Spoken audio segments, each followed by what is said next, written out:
the whole world shaking, and you feel your heart is breaking.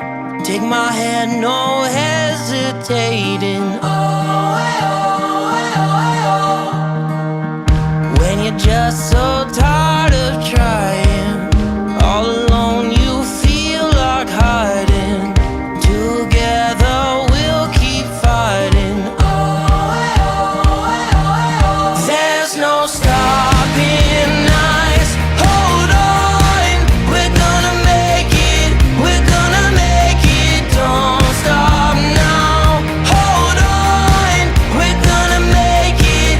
We're gonna mountains to how we can climb it. Feel this, we're taking the moment. There's no stopping us. Hold on, we're gonna make it. We're gonna make it. Can you see the sun is shining like a new hope? Feel it rising, coming over the horizon. There's no stopping us. Hold on, we're gonna make it. We're gonna make it. Don't stop now. Hold on, we're gonna make it. We're gonna mountains to how we can climb it. Feel this, we're taking the moment. There's no stopping us.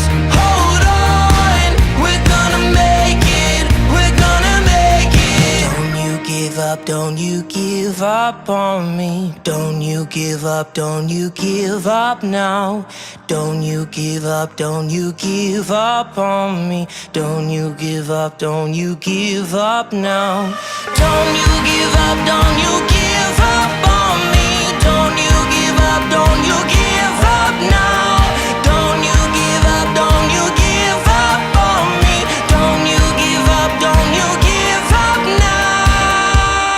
There's no stopping. Good evening. Oh, I'm getting a little feedback over here.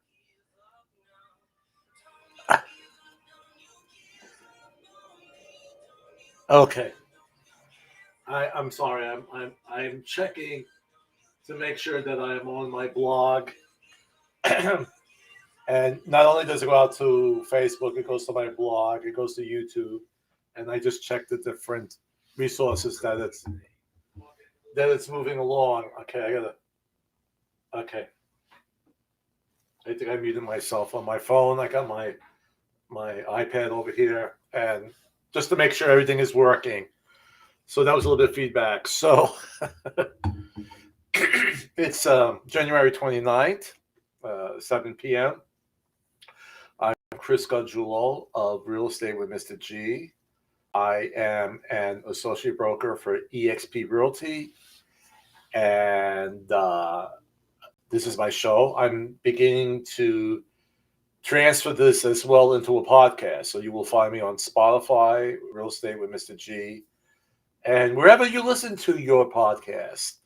I think the streaming version is better because I have a lot of graphics and I do some fun stuff. But if I could help you either visually or audioly, if that's a word, I would love to help you to do that. Okay. So wherever you see me, you'll see my contact information. And if you see me on Facebook or YouTube, and my various business pages on Facebook, I don't know if I broadcast to, I don't think I broadcast to Pinterest or Instagram, but I do my previews on them, but the whole long, and then I will post it on my blog. It's streaming at my blog now, but then I actually add the tape to it that comes from YouTube. So I'm all over the place. So let's do our preview, and we'll get into the heart of the matter. Okay, thank you.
this was a topic on my blog this week, um, and my blog, Real Estate with Mr. G.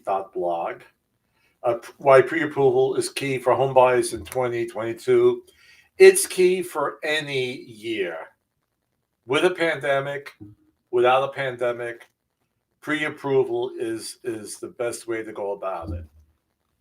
And I still have clients just recently where they want to look at a bunch of homes, and I said, have you spoken to, I'll give them recommendations of loan officers to call, ones that I've worked with in the past, and we've been very successful.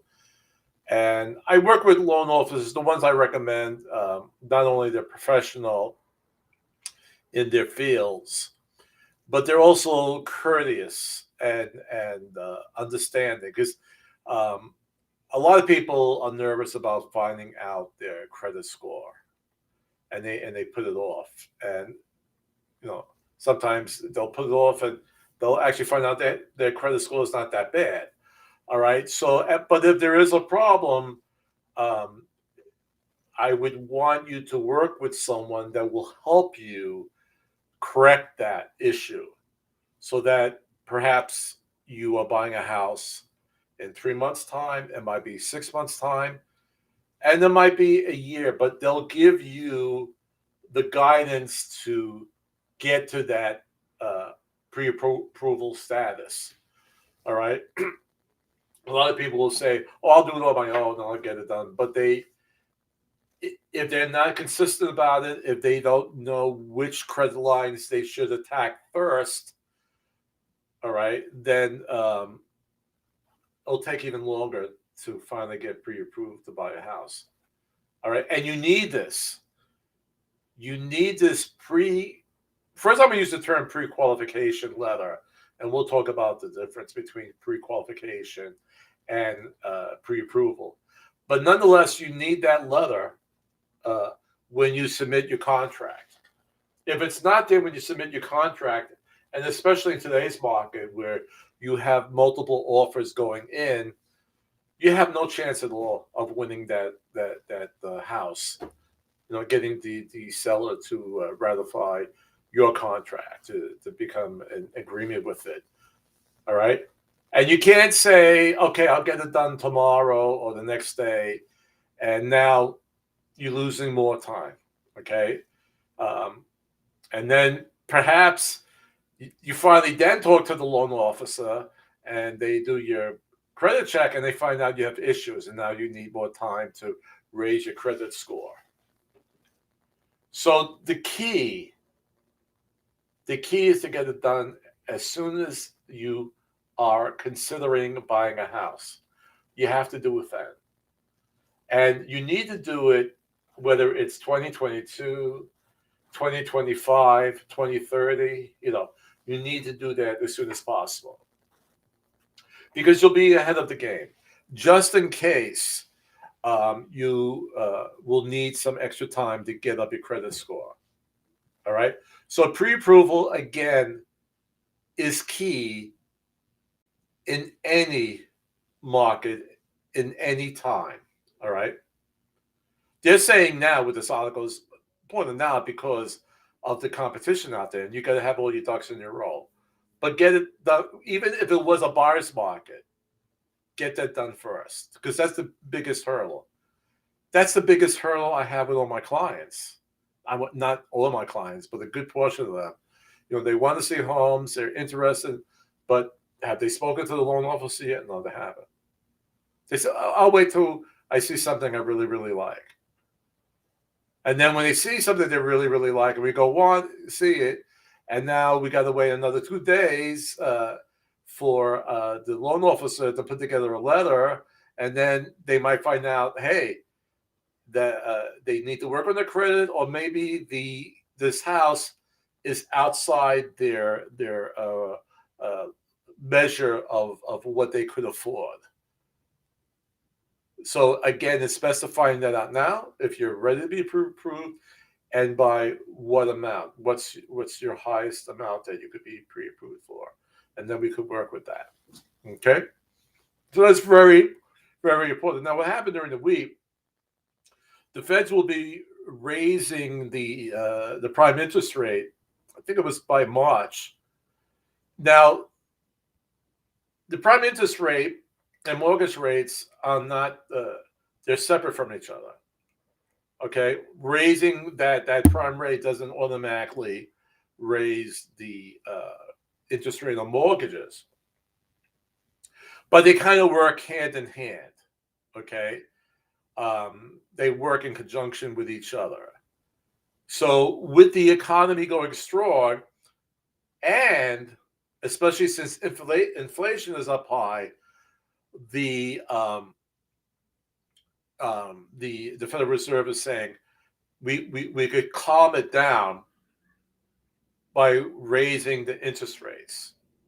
Okay, because then companies won't be expanding as much.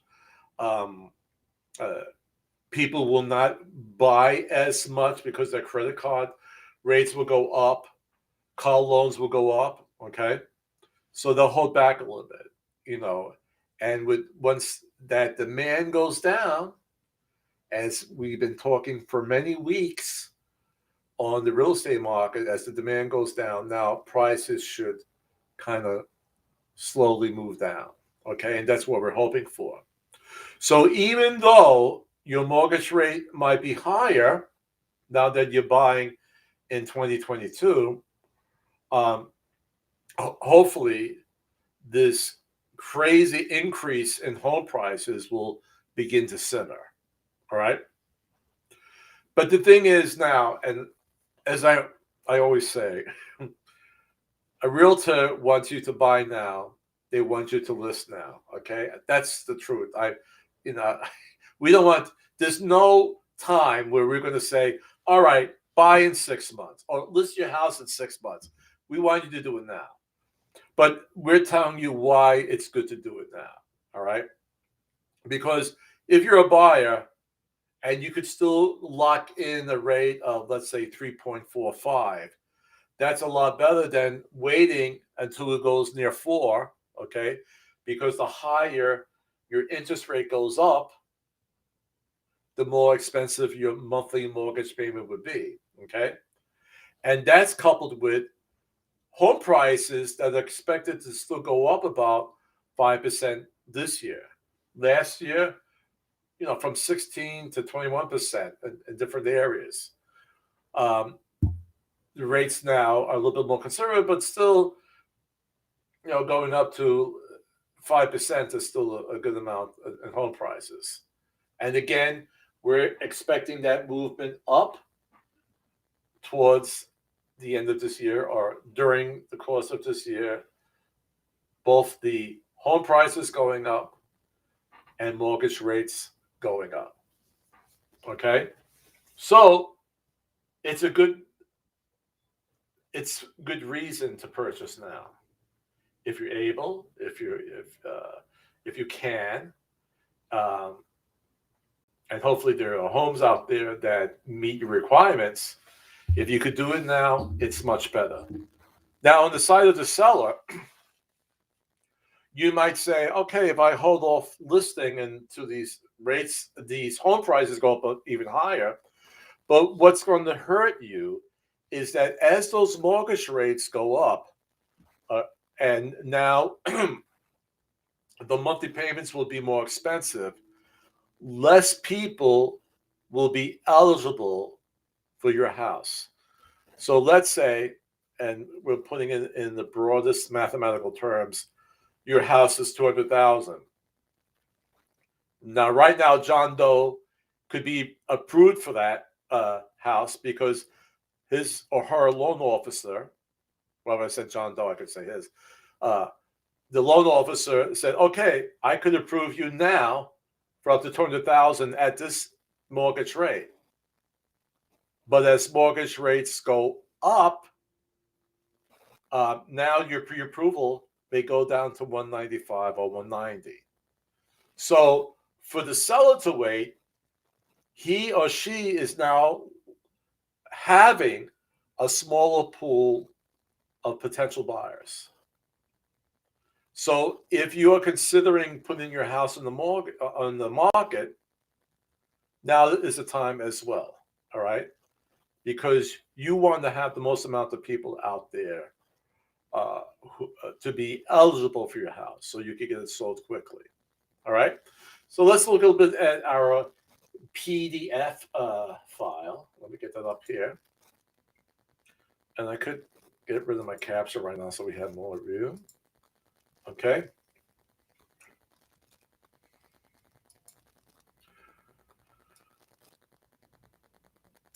So, as Mr. G has always been saying with all his podcasts, okay, you might have heard that it's important to get pre-approved for a mortgage at the beginning of the home buying process. But what does that really mean? And why is it so important? And especially in today's market with rising home prices and higher buyer competition, it's crucial to have a pre-approval letter prior to making an offer. And here's why. Being intentional and competitive a must, but when buying a home this year, pre-approval from a lender is the only way to know your true price range and how much money you can borrow for your loan. So those are the two big things you want to find out right from the beginning. And just as important, when you present a pre-approval letter, it shows the sellers you're a qualified buyer, and basically they're not wasting any time. And again, with limited housing inventory that we're still experiencing, there are many more buyers active in the market than there are sellers. And today's homes are receiving an average of 3.8 sellers to consider. And thus we have bidding wars, and they're not fun for the buyer. Bidding wars are not fun. So by having a pre-approval letter from your lender, you're telling the seller that you are a serious buyer, and you've been pre-approved for a mortgage by your lender for a specific dollar amount. In a true bidding war, your offer will likely get dropped if you don't already have one. Okay? So this is very important to get this done, this pre-approval done as soon as possible. Now, I mentioned before, I'm going to talk about the difference between a pre-qualification letter and a pre-approval letter. Pre-qualification means that, let's say you called me, new client, I want to, purchase a 3-bedroom, 2.5 baths, in York County.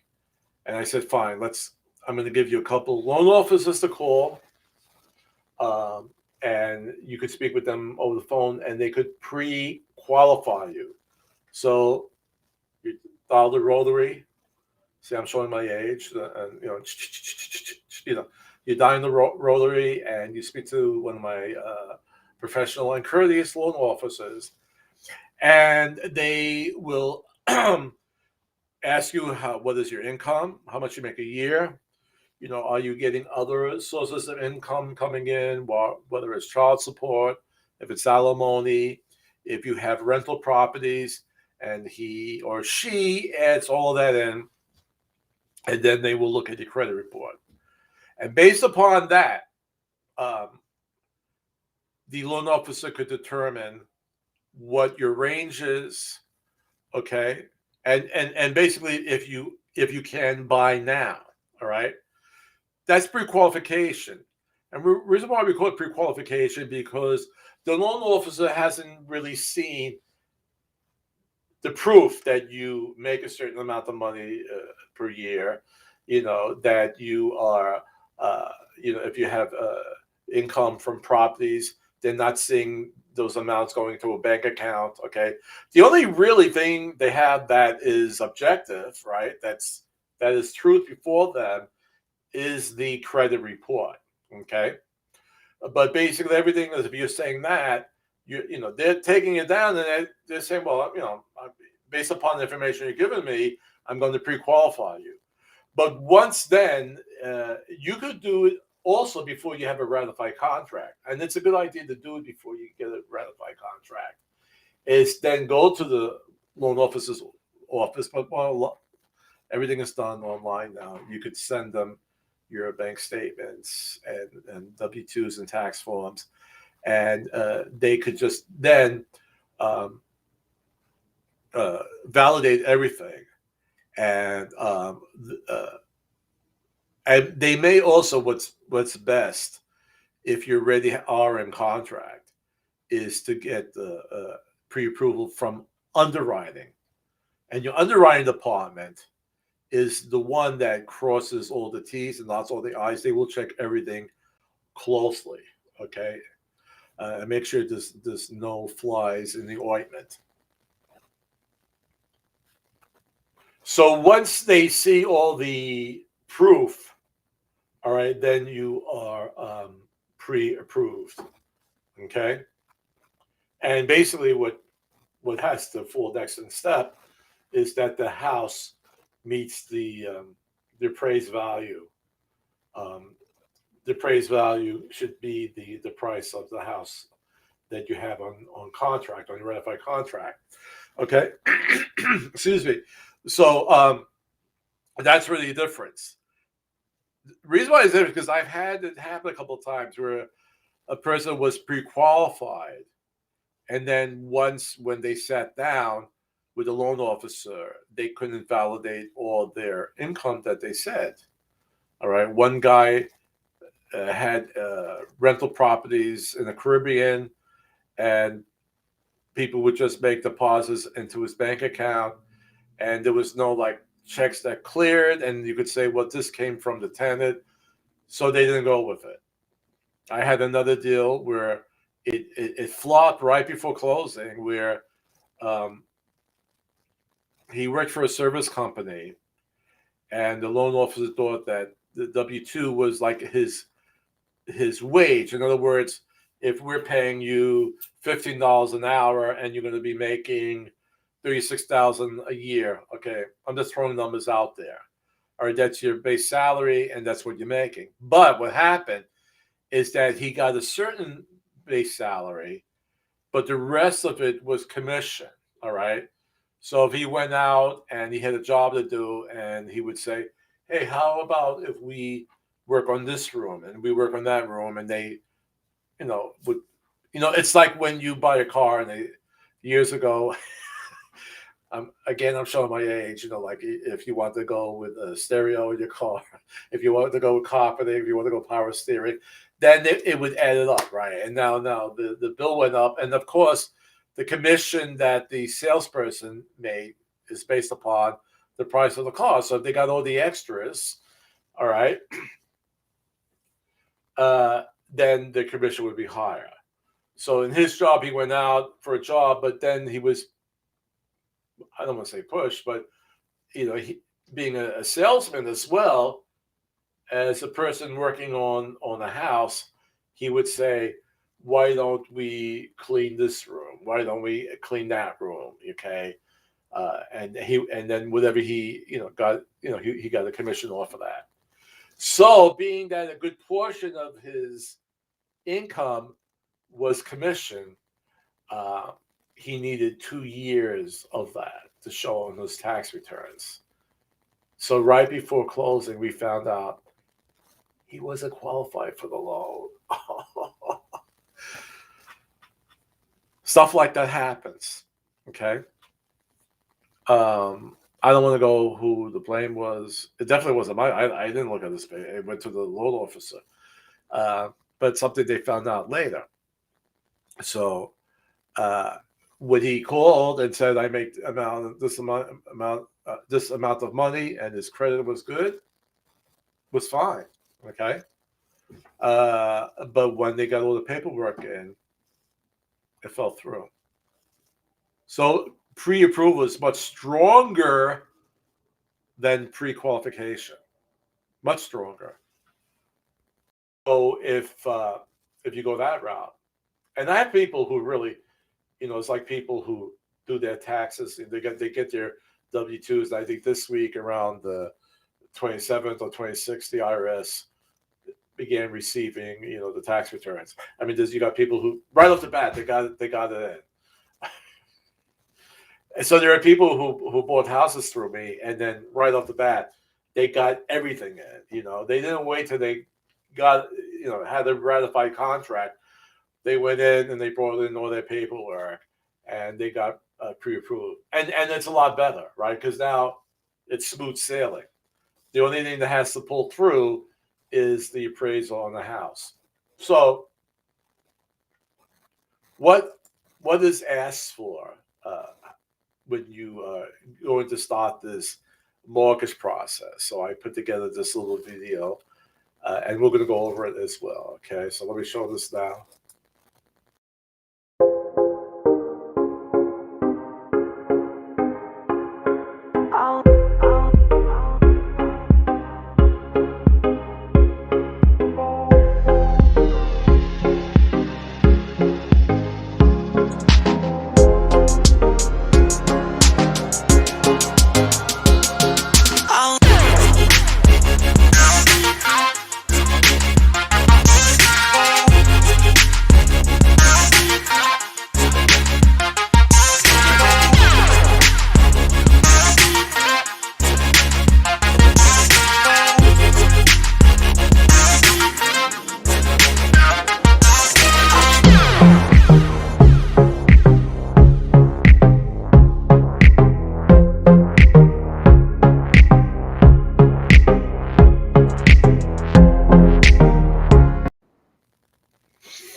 Okay, so I have the stills from that. I'm gonna put that up here.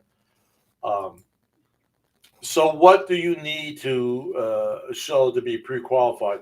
And by the way, this is the standard list. There might be more things. All right, these are the basic things. And again, I'm not a loan officer. I don't play one on TV. This is what I know has been the experience between myself purchasing a home and my clients purchasing a home. One thing you need to get ready, you need 2 years of tax statements, depending on the bank, but 2 to 6 months of bank statements. If you get those together, get them all ready. That'll be very helpful. Your W-2s and or pay stubs. So let's say we just ended with 2021. So if you have pay stub, your W-2s from 2020 and 2021, that should be good. If you have received, let's say in the last month, an increase in pay, and you want to show that you have an increase in your yearly salary, your annual salary, that'd be good. But it'll be a combination of that, and your loan officer will zone in on this and tell you, if he does need to pay stubs. If not, now the credit report will be obtained by the mortgage loan officer. You can't supply it because you may, not saying you did, but people may have made changes to it or erased some negative items. They have to run that. That has to be something that they see. Now, the other thing I want to bring up, and this is mostly afterwards. I mean, once you have the ratified contract. But I want to make a note about this because an earnest money deposit, and that's usually $500. It could be more, but that's the word earnest is exactly what it means. You're being genuine that you want to buy a house. So you write a check for $500. And it could be, I always have it made payable to the closing company that we choose, the buyer chooses, okay, on our side of the transaction. And they would hold that. They will hold that. Now, I only let that go once we have, with the seller, a ratified contract, meaning that we are in agreement with all the terms of the contract. For instance, the price, whether or not there'll be seller concessions given to the buyer to pay the buyer's closing costs, and any other type of items. So once everything is in agreement, we have a ratified contract. And then I have, they just shortened it. I think I have 48 hours to get it to the whoever's going to hold it. And again, I use the closing company. Once that clears, that has to clear the one of the banks that you've used or shown. So if you submitted bank statements from Bank of America, the underwriter has to see that check clearing your bank statement from. Now, of course, that's going to be the next month, but they are going to. There's a very good chance that they'll check for that, or let's say you have, no money in checking, and maybe in savings you have $200. They're going to question that, where is that earnest money deposit coming from? All right, but it has to clear your bank.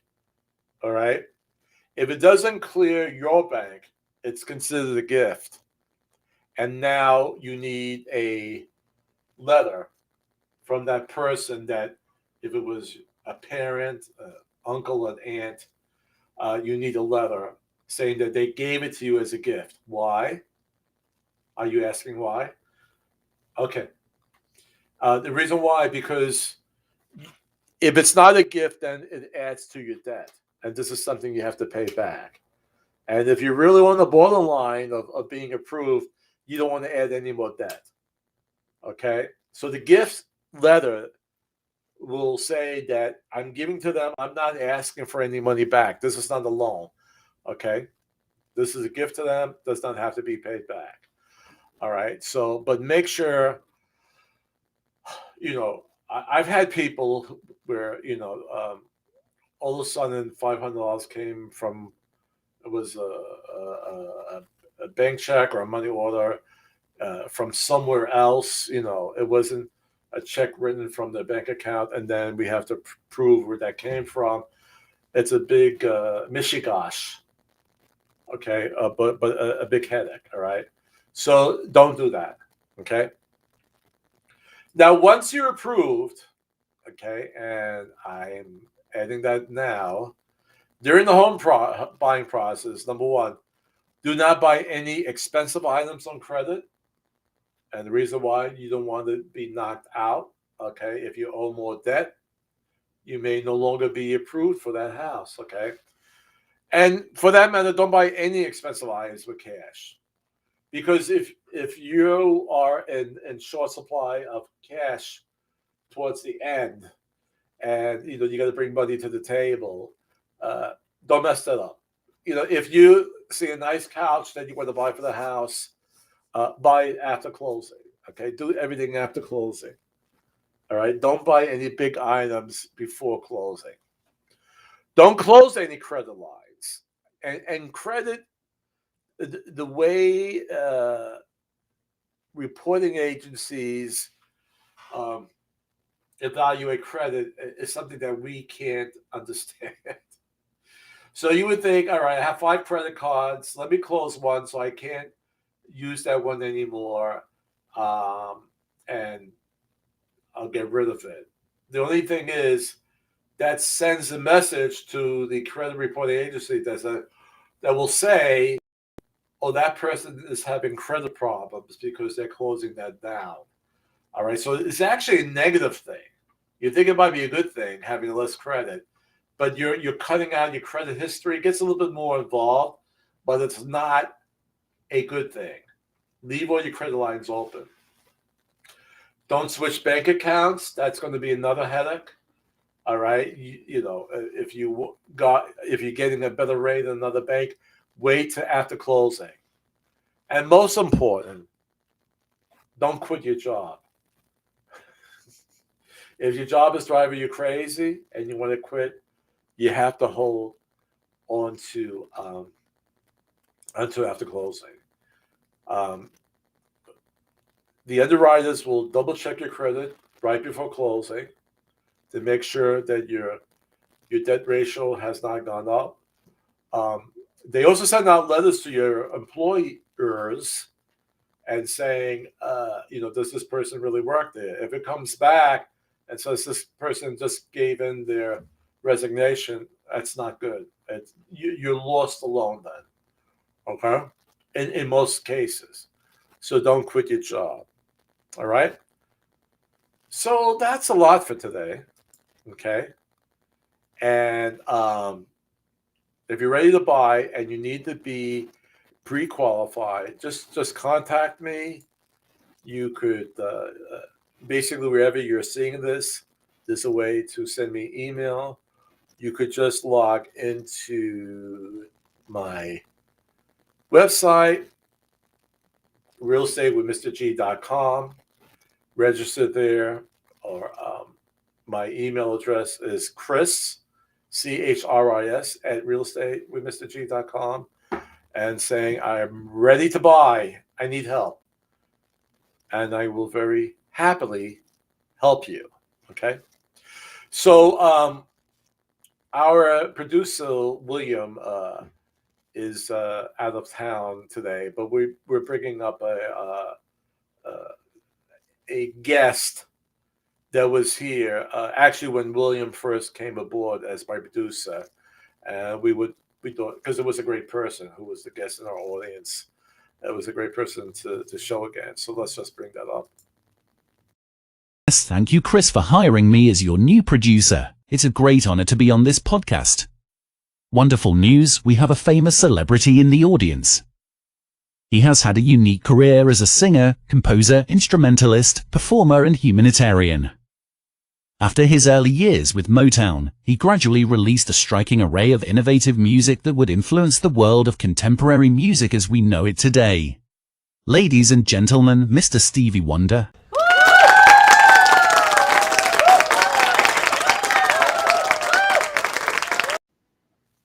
That was a great surprise when Stevie Wonder was in our audience, and we still thank him for stopping by, and hope he is doing well. So that's today's show. I hope you learned a lot. Contact me anytime. We'd love to work with you. And if you haven't been vaccinated, I think you should. That's my. Let's beat this thing. I think the numbers are getting better. The people who are getting sick, it's going down. It's still up high, but if you're not vaccinated, please wear your mask and please be kind to each other. All right, that's very important too.